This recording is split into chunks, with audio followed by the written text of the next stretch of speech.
ప్రార్థన అంటే ఏంటో ఈ దినము తెలుసుకుందాం. ఆ సమయాన్ని మనం ఎలాగా సద్వినియోగం చేసుకోవచ్చో చూద్దాం.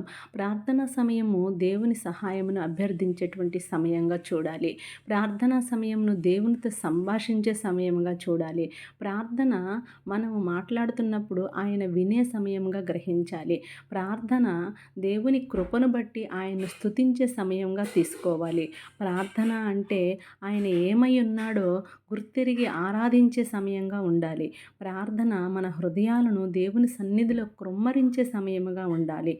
ప్రార్థన దేవుని దర్శకత్వం కోసం ఎదురు చూసే సమయముగా ఉండాలి.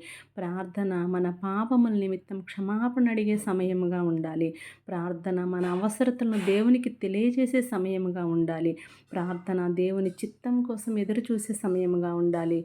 ప్రార్థన దేవునితో సన్నిహిత్యం పెంపొందించే సమయంగా ఉండాలి. ప్రార్థన సాతాను వాడిగల బాణాలను ఎదుర్కోవడానికి శక్తి పొందే సమయముగా ఉండాలని దేవుని వాక్యం తెలియపరుస్తుంది. Thank you. Praise the lord.